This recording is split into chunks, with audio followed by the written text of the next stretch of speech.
I hope these are the students who are being with us. So let me share the screen.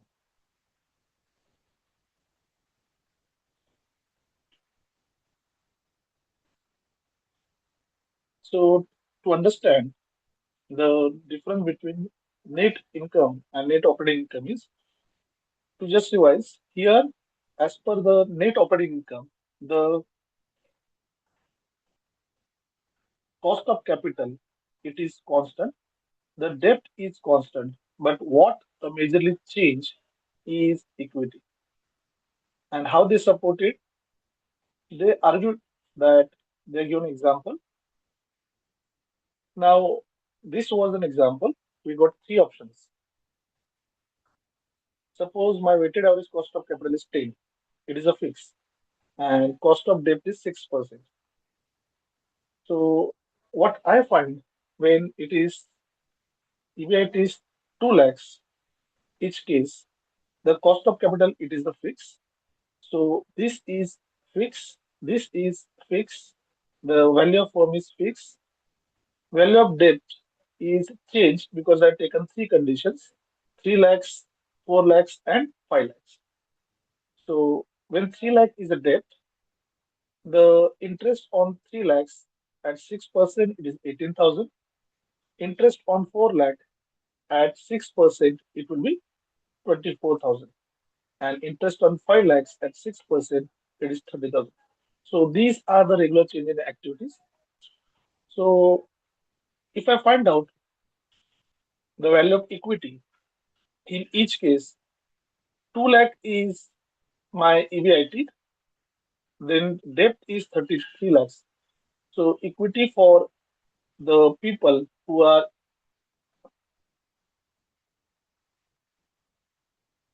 EBIT for my equity is 1 lakh 70,000 in first case when 3 lakh is a debt. When 4 lakh is a debt, the 2 lakhs minus 4 lakh, the debt available is 1 lakh 60,000. And in case of the third option, when debt is 5 lakhs, the equity available is 1 lakh 50,000. So the change is happened with change in EBIT.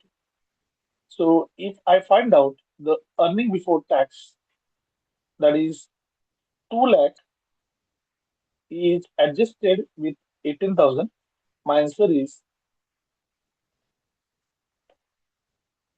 1 lakh 82,000. When I adjust 24,000, my answer is 1 lakh 76,000. When I adjust 2 lakhs with 30,000, my answer is 1 lakh 70,000. If I find out the percentage of equity, then I can just find out the KE is changing when it is done. Now, how the KE is changing?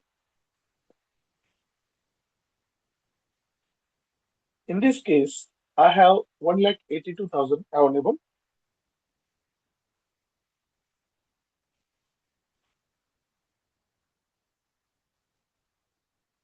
This 1 lakh 82,000 is on uh, my investment of the amount that is 1 lakh 70,000.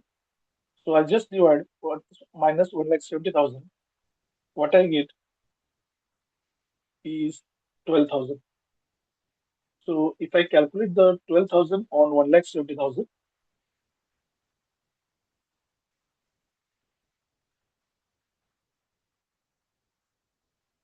it is a gain which I'm getting it.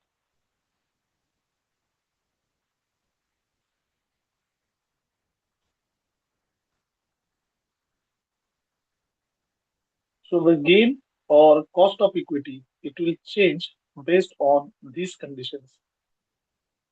Because if I just find out the value of my firm is 2 lakhs, and out of 2 lakhs, if earning is available 1 lakh 82,000, it is hardly 10% and it is 10.71. Let me show you the calculation by sharing the calculator.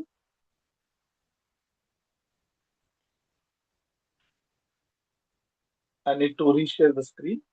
so that I can show you the calculators.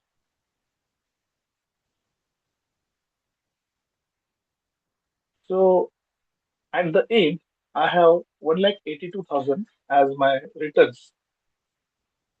So the first thing I'll do is 2 lakhs minus 1,82,000. So actual my gain is 18,000. So 18,000 I received on 1,82,000. So I'll divide this by 1,82,000.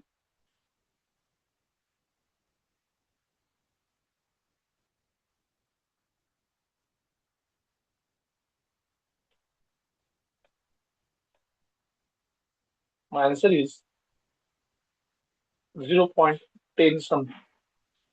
Now here, if I go with the second figure, I have the earnings of 1,60,000 and I'm earning 176. So I'm earning 16,000. So on 1,60,000, if I calculate the same way, I'm earning something around 16,000 divided by 1,76,000 into 100. It is again a 10% or equivalent. So the figures which I'm getting, the 10%, 11%, 13% is the cost of equity I'm having. Now, simple way, the 12,000 I earn on 1,70,000. So 12,000 divided by 1,70,000 into 100 if I do, my returns are 7%. Let me show you what I mean to say. Here I have the available funds 1,82,000. My value of firm is 2 lakhs. What is my formula?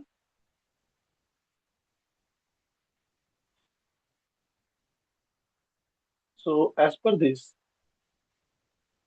the cost of debt is remain constant, and when I to find out, I need to decide it.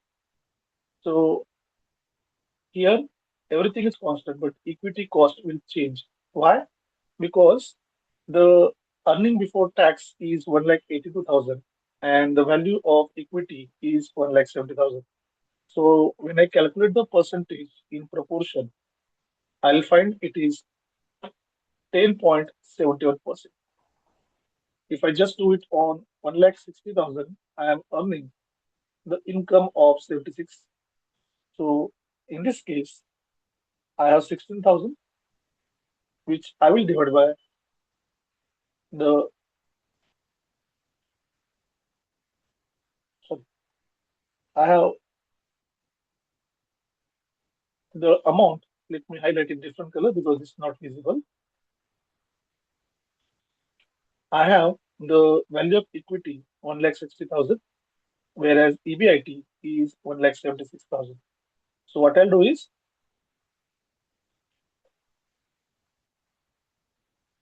1,76,000. This is the earning I have divided by value of equity 1,60,000, and my value of equity is 1.1. If I multiply by 100, it is 11%. If I calculate for the third, that is, I have the value 1,50,000 and I get 1,70,000. So again, 1,70,000 divided by 1,50,000. My answer is 11.33%. So when my equity reduced, the price of equity is high. What I mean to say, if I just check the value of equity is 1,70,000, my amount is a further decline. But when my value of equity is reduced, it is lowest here, the value of equity is highest. When it is average, the value of equity is average.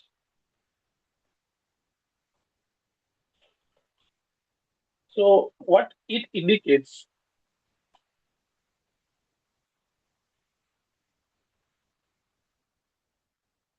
that in this case,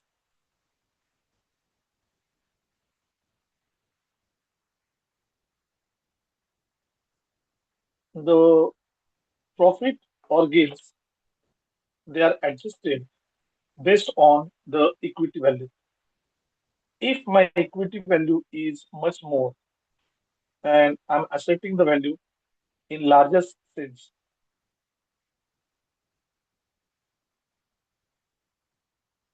then the value of equity is further declined. Let's take an example. If suppose I take example of now instead of 5 lakhs, my value is 10 lakhs, right? So when 10 lakh is debt, the interest on 2 lakhs, so it is 2 lakhs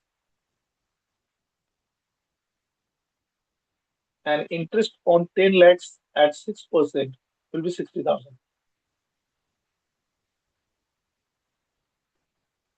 So the amount available for equity is 1,40,000. The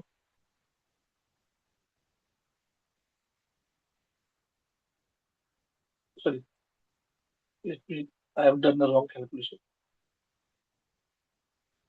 In this case, the amount of debt is what I taken is 10 lakhs. So from 20 lakhs, if I deduct 10 lakhs, the remaining is equity, which is 10 lakhs. So one is a debt, and below line it is equity. Now the interest part, which I'm having, that is my the total amount is suppose after interest is goes down. So even though I have 50-50 combinations, the cost of equity will make effective change. So as per net operating income approach, what I first calculate is value of equity. Then I find out earning before tax by adjusting the interest which I am paying to the debt. So these are the three examples we have taken for debt. After paying interest, because if my equity declines, my capital will increase. That is, equity will increase. The proportion of change in equity will certainly impact on change on my other options. Let me use illustration by using Excel.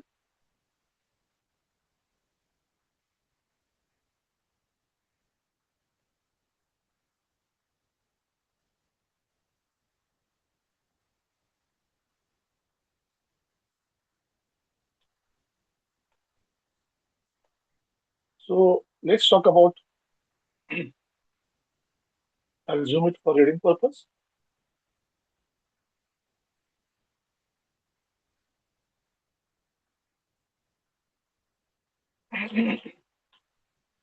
I have the first column is equity, second column is debt, then I have the interest, then I have earning before tax and value of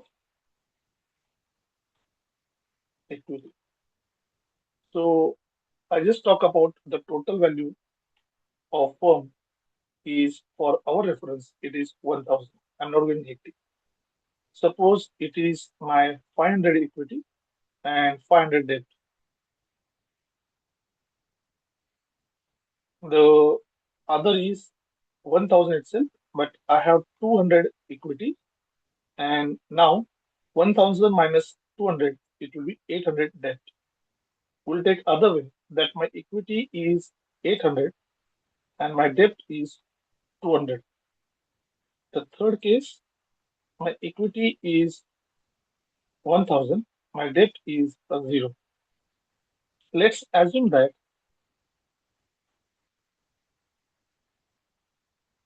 the interest rate is 10% and EBIT, that is earning before interest and tax, is something around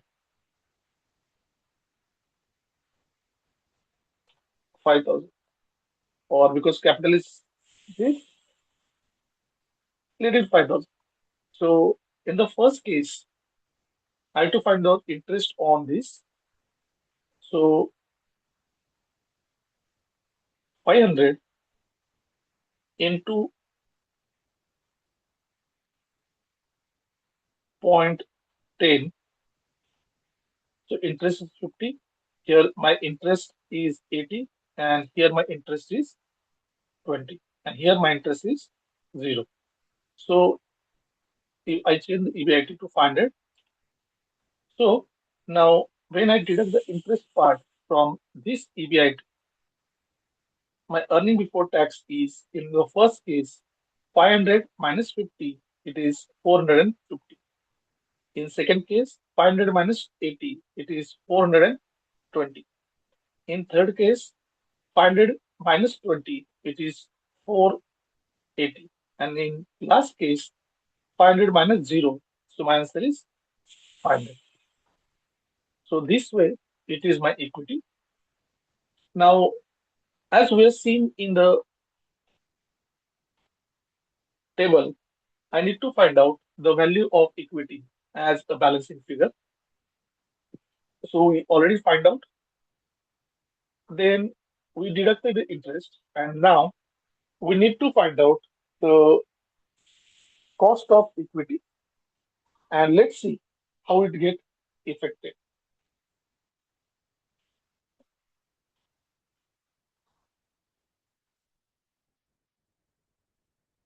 So I have these returns. I have the equity value, that is of 500. So let's find out.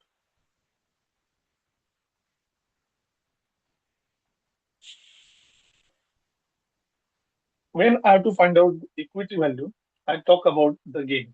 So here 450 is divided by 500 and into 100.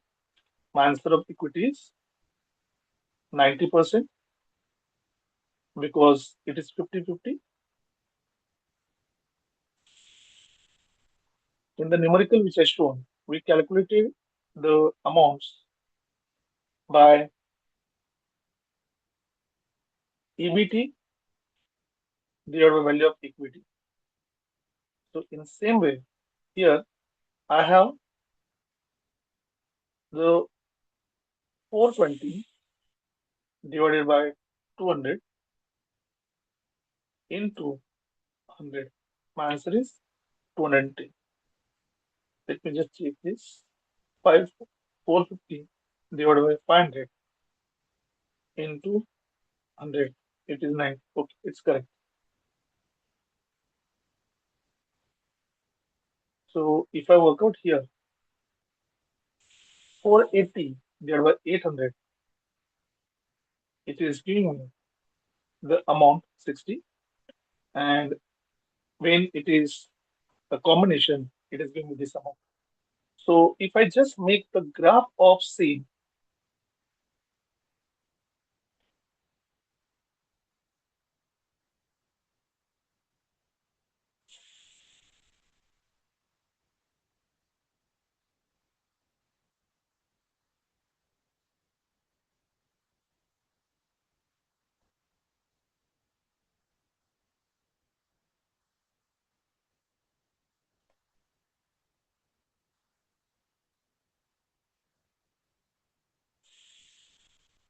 so this is the graph which I got.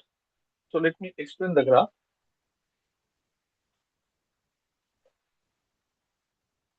Okay, what I'll do is I'll change the type of graph.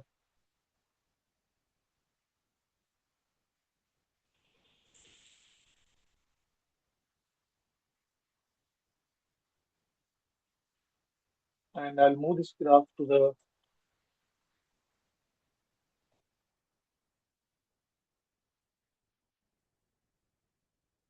yes. Now you can see the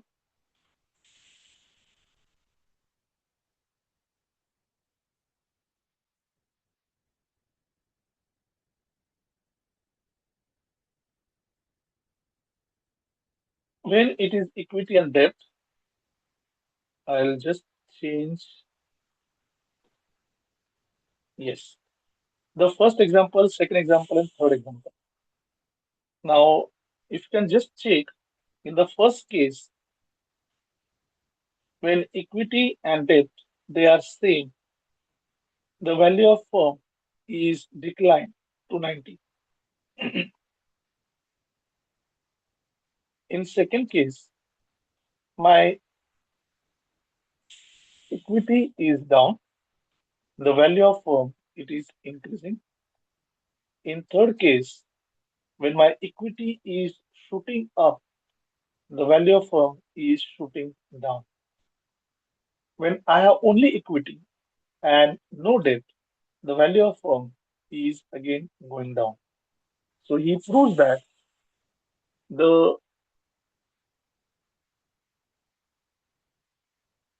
change in equity combinations has suddenly made impact over the price.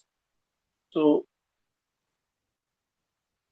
when I have 1,000 rupees as total value, and if I try to work out the best combination for me is 200 my own capital and 800 will be my borrowed capital. After that, I can work out on 50-50. But if I go for higher equity, my value of firm will start declining, and this declining will be again a loss to me. So cost of equity will change as per the same. So the net income approach advocates that I should talk about the combination based on returns and others. But net operating income, he talks about I should focus the combination based on how the value of equity changes. My equity owners, my equity shareholders, they should be profitable, they should be beneficial. I merely just cannot change my equity and something. For example, if I make it zero, even though my value is going down. When at 50-50, it is 90. So I have to find an optimum mix where I can have better value. Now, in case of this, the values are better. It is more appreciable. So I can select this type of combination. So even I want more value, I can make it 800 as 900. So if I just make it here, suppose a depth of 900 and equity of 100. So if I calculate the 10% of 900, it is 90. So the amount available is 410. So you can see the returns are 410%. So even this combination can work me for better. So how I manage debt, how I use the debt, that will certainly change the equity proportion I'm having. And as per net operating income approach, when everything remains constant, the cost of equity will rise as the combination or the contribution of equity in overall increases. And hence, net operating income is justified. Any doubts now in net operating income?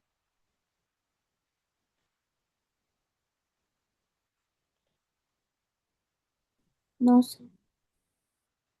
Let's revise the two theories again so that it will more clear.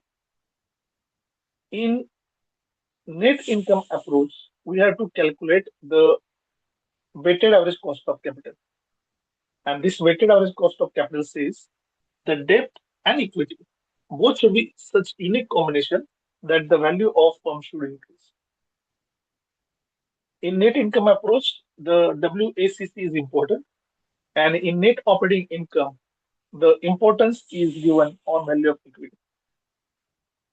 So these are the two approaches. These are also classified as a traditional approach of finance. Now let's talk about the modern scientist of finance, Mudal Miller. Please read the slide. I'll take a pause of 2 seconds.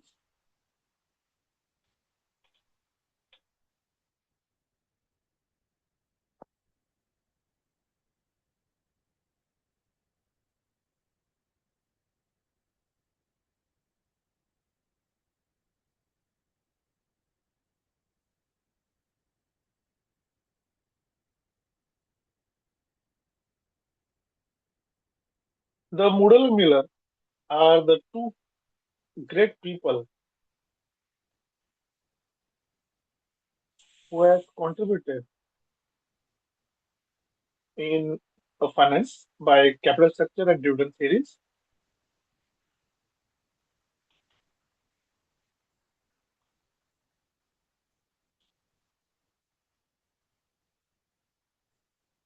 The name of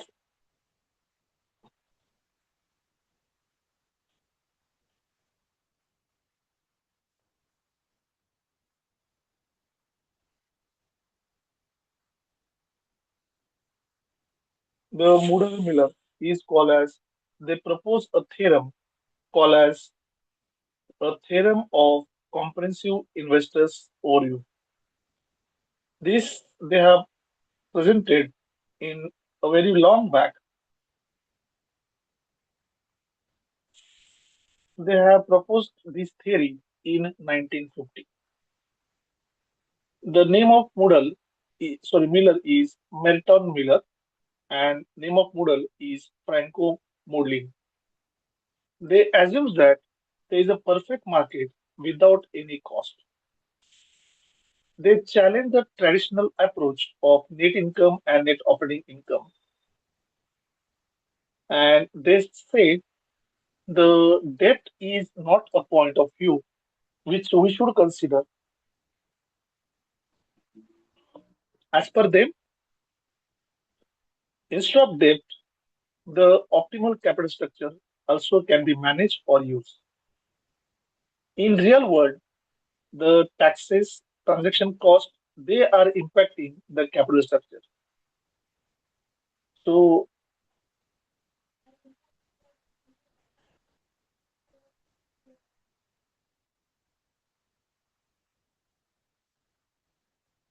the earlier capital structure theories, that is net income approach and net operating income approach, they talk about everything held constant. Only the debt and equity combination is changing.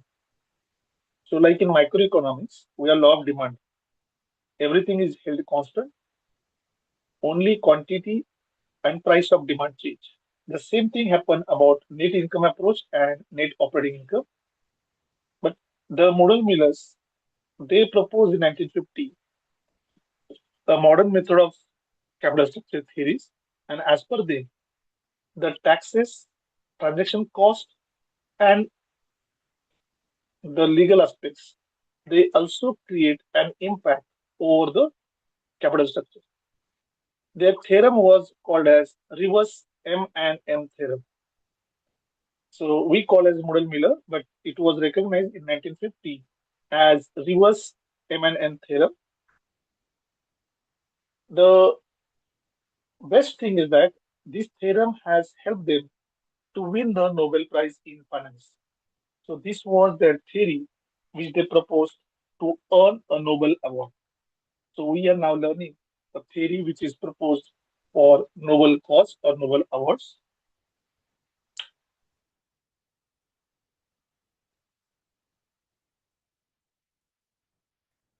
The theorem suggests that companies' debt and companies' equity don't determine its value in ideal conditions. So if the company want to decide the capital structure, only how much debt is there or how much equity capital is there, it will not make a direct impact. But what is most important, how the company capital is borrowed, what are the frameworks, what is investors mindset, and what is stage of industry. So whatever the assumptions which are previously made is imperfect for MM approach. Now for your syllabus, it is called as Mudler-Miller theorem, but actual name is reverse MM approach. So they quote that a market value of company is correctly calculated as the present value of future earning and its underlying assets depend on its capital structure. A capital structure cannot be independent of its components and the value associated. How I manage my capital structure, how I manage the funds available, how I manage the acquisition and allocation cost. That will talk about my effective capital management, and that will be a optimum capital structure.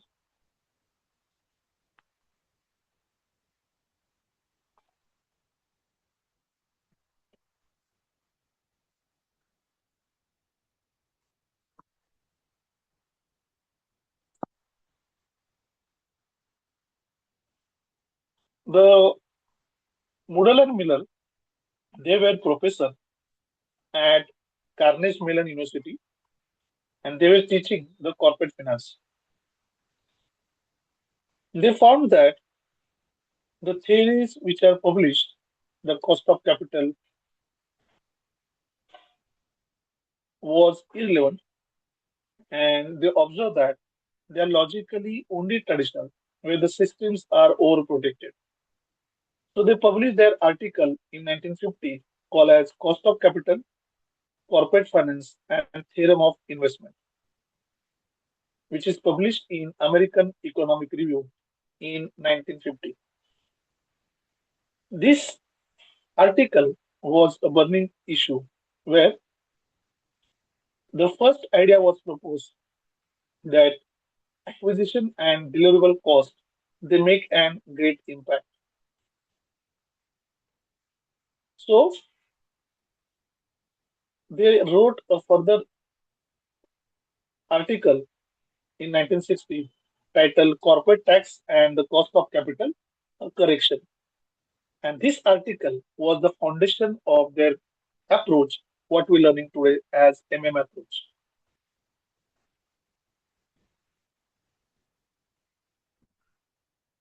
So their main assumption for this is the capital markets are perfect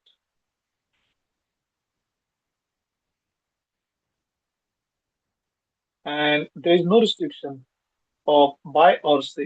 So everything is free to buy and sell. The investors can borrow without any restrictions, and the information of risk-free returns is available. There is no corporate income tax or no restriction cost.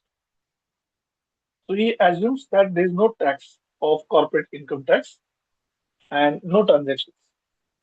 So according to their theorem, the people has knowledge about share market, the people has knowledge about the risk, people has knowledge about the risk-free activities.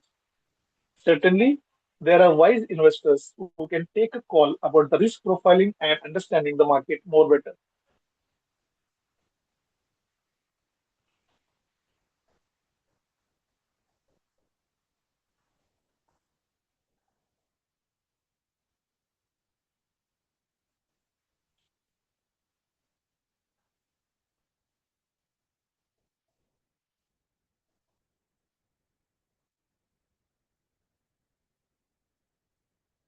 So he has advocated that the wise and smart investors they are smartly using their money and no restriction is there. Then they simply can talk about what is the mix of equity and its output. If I want to invest in share market, I'll not think about the long term or I'll not think about doing social justice. What I think about is return. If there is appropriate return, then I can think positive. If there are no returns, or not as my expectation. Simply, I can change the assets, or I can share, or I manipulate my investments. So, in this way, the approach is talking about acquisition and information of the investors. So, he has proposed a model where value of firm is calculated by a combination of market value of equity and market value of debt, or it is calculated as expected EBIT divided by expected WACC. Please read this slide. It's very important.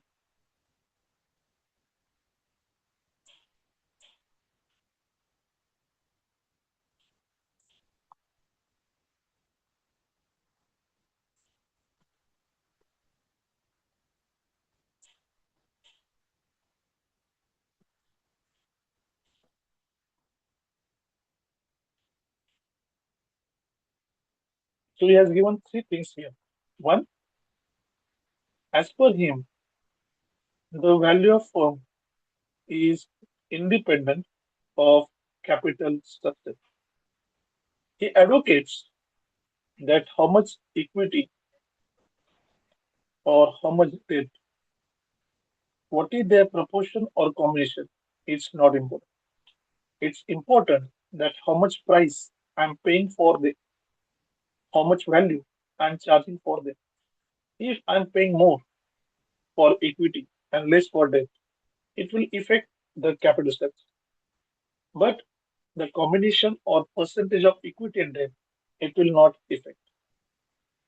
They assume that the market forces will decide the value of capital and capital structure. If there is a greater demand for equity, the people will definitely buy more and more capital. If more demand for the debt, the people have external finance for the business and value will change accordingly. So he says that the change in EBIT affected by expected WACC will give me what is value of firm. If the consumers are positive about my organization, they have a strong beliefs and consideration. They will reply in positive.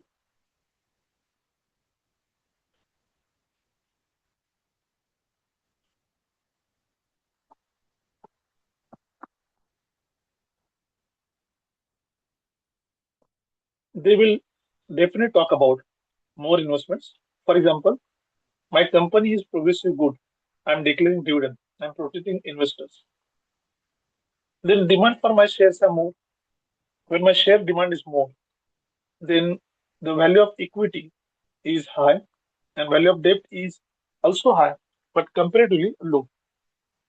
So he has proposed that the market forces and sentiments of the different investors is affected by the price what they are paying and what returns they are getting.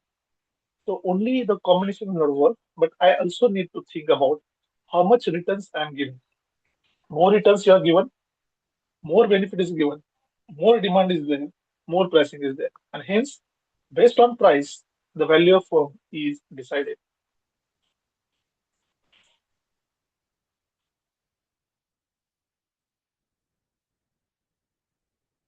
The Moodle and Miller,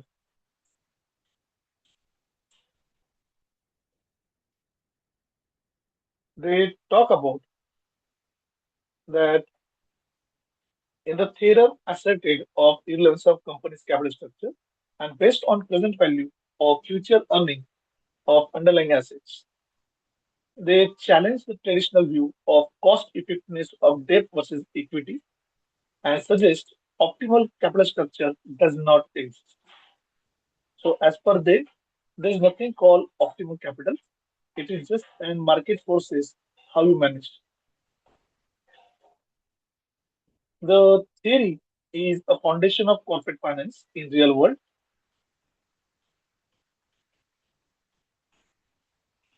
and this theory has developed as basic emergence in long run.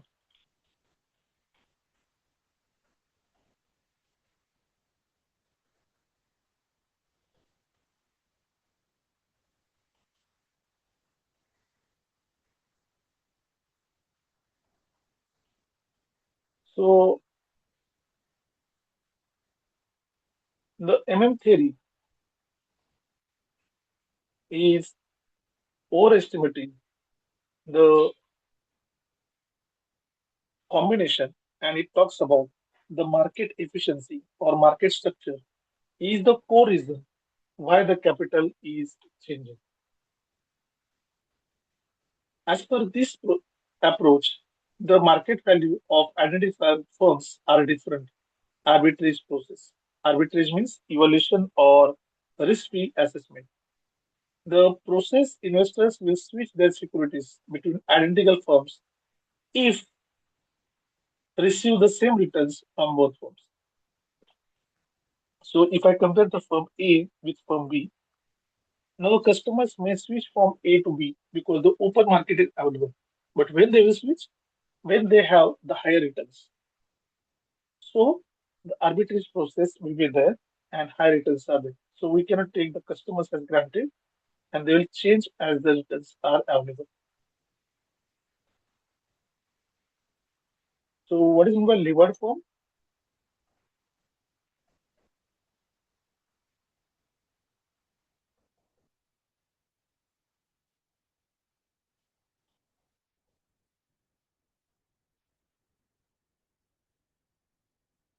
The levered firm is the company that finance the proportion of operation through the debt.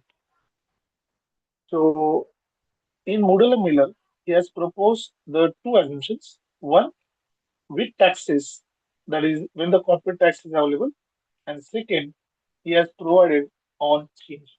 So his first theorem, he has proposed the theory on taxes. So here, if I call about levered firm, the levered firm means the firm which has operation through debt.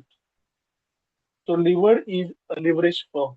So when leverage firm is there, we have combination of equity and debt. For example, the example which I showed in PPT,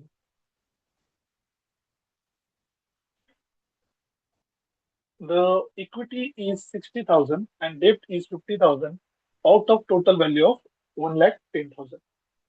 Now, if cost of equity is 6% and EBIT is 10%, then investors will hold 10% share. Whereas in unlevered structure, value of unlevered firm is 1 lakh.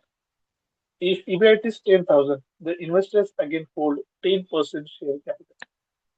So he just illustrated, even though I have a debt or even I don't have debt, the change in capital structure will certainly do not impact the shareholding pattern. So he advocates it is debt or it is equity.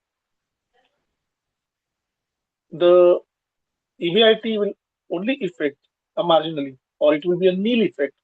So when I'm talking about the value of firm or capital structure, which is good or bad, he never said any capital structure is the perfect. As per him, the condition of optimum capital structure is never existed. A capital structure cannot be a perfect. It always tend to change and move away.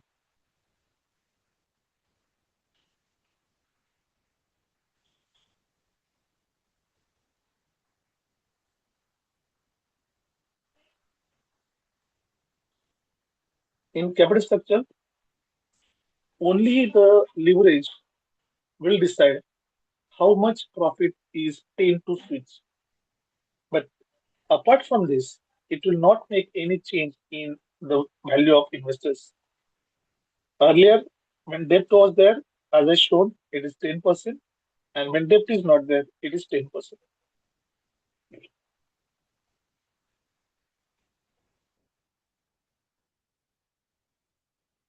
So we'll come to this in later part. I'm just moving ahead for a different reason.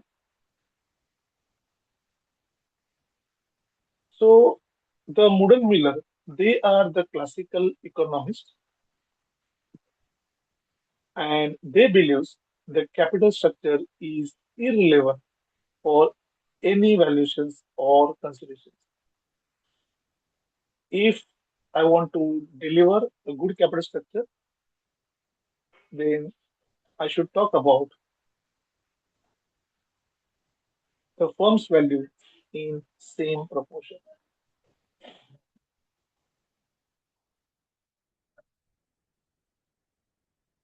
So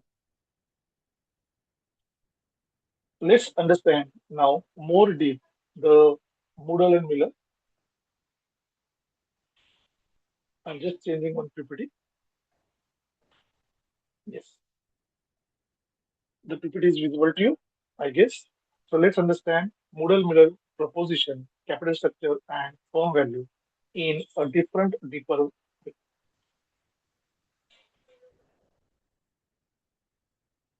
So these were the two economists which I just discussed. He is Franco Moodlin and Melton Miller. They write the perfect market value is independent of capital structure. They decides the capital structure and the perfection. It is no relation. So they have the proposition. The first proposition talks about there is no tax. The value of levered firm equals to value of unlevered firm, which I just shown in calculation. So whether I have debt or whether I have combination of equity, sorry, whether I have only equity capital or combination of equity or debt, it will not affect the equation of value of capital. The total pie doesn't change. The regardless it is lies between equity or debt or it is equity. He advocates the value of firm is solely by the quality of investment decision resulting into cash flow and not by financing tools. Please read the slide. I'll take a pause of few seconds.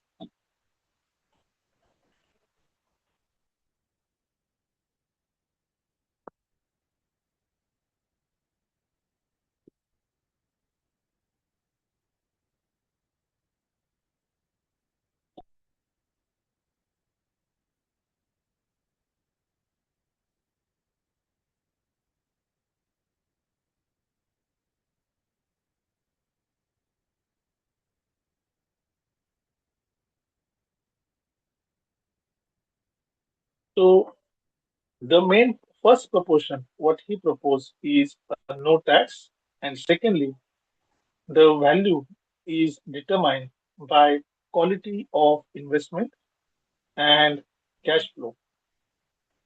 So how I do the decision about paying the dividend, paying the bonus shares, paying the right shares, and so on, that will impact on the firm's value. So this is the first proposition he has. The proposition means the thought which Moodle Miller has shared.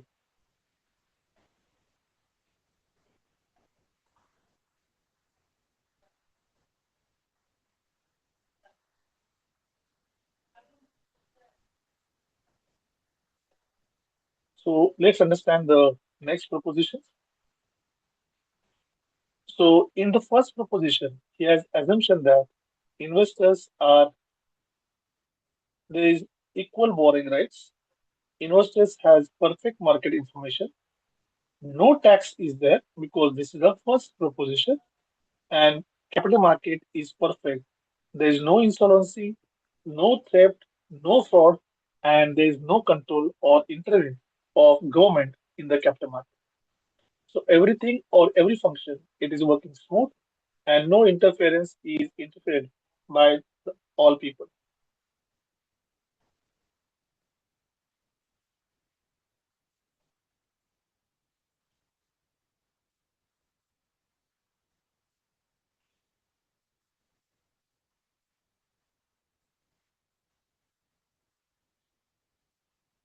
So in this case,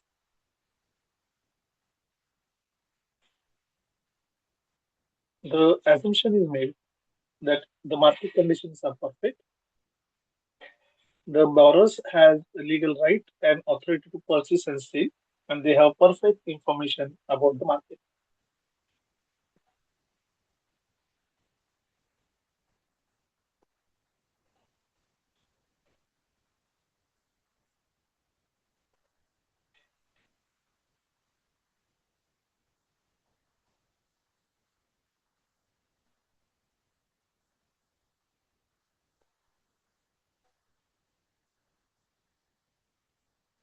So let's move on. I personally taken a pause on this slide because you should read this slide.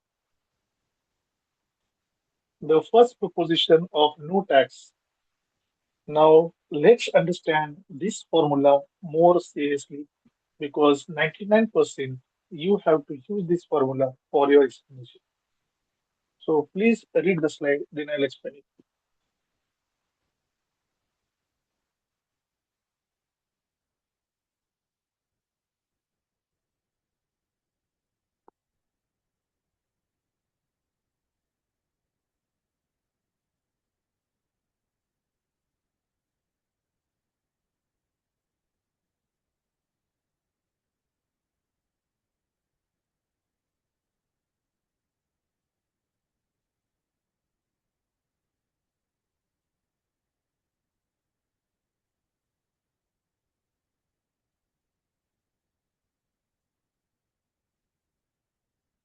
So here KE is indicated as the cost of equity, the K0 is cost of capital, and KD is the cost of debt. So overall cost of capital is equal to cost of equity, and we have the formula that is cost of equity minus cost of debt divided by debt to equity ratio. So a firm's value that makes more difference by demanding high returns compared to the increase in profitability. So the formula is KE, debt to equity ratio. So let me illustrate the first in same Excel sheet. So our formula is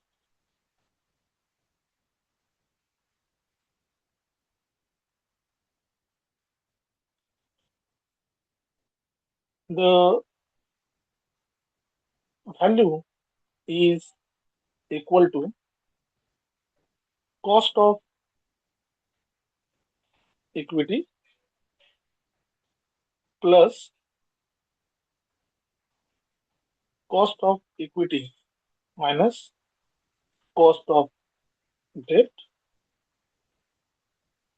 into debt divided by equity ratio.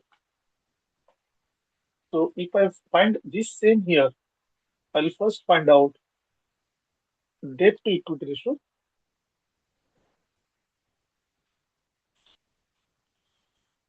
then I need to find out the cost of debt minus cost of equity. So here, cost of debt and equity I need to find out. So what we are doing for our time being, we assume the total value is 1000 and cost of equity and debt it is same.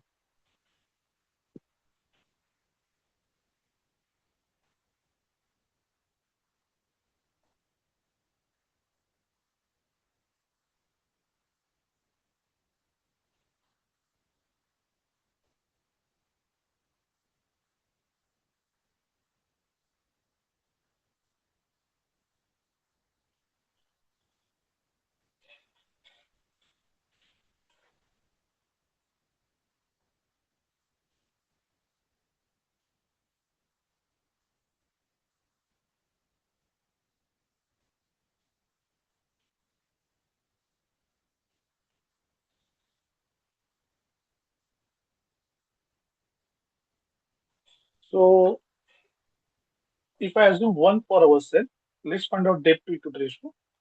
So it is equal to debt divided by equity. So 500 divided by 500, my ratio is 1. And if I just calculate, the ratios are different. Now let's find out cost of debt minus cost of equity. In first case, it is,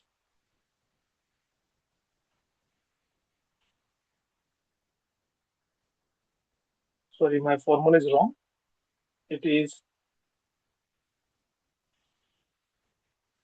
cost of equity minus cost of debt. So we have 500 minus 500. My first value is 0.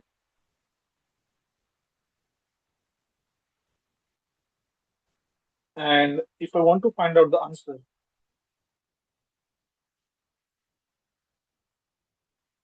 then my V will be, in this case, it is equal to equity plus in bracket 1 into 0. So it is 500. And if I just drag out, it is minus 7,100 when the debt is high. So how much I pay for debt and how much I pay for equity, it will make an impact of Moodle and Miller. So these are the answers which I get as Moodle and Miller proposition. What is the earlier calculation I done about value of equity? If you compare, is 90, now the value is 500. When the value of equity is high, actually the value of firm is negative. This year, the value of equity is down, it is positive. So it is exactly opposite to the net income approach and net operating income. So next session, we'll discuss more about the second proposition of Hoodle Miller. Then we have to discuss about second proposition, its working example, and then we'll stop for the model Miller. So now we'll stop for the day. Your second session is scheduled. Please join the second session. You can now log out.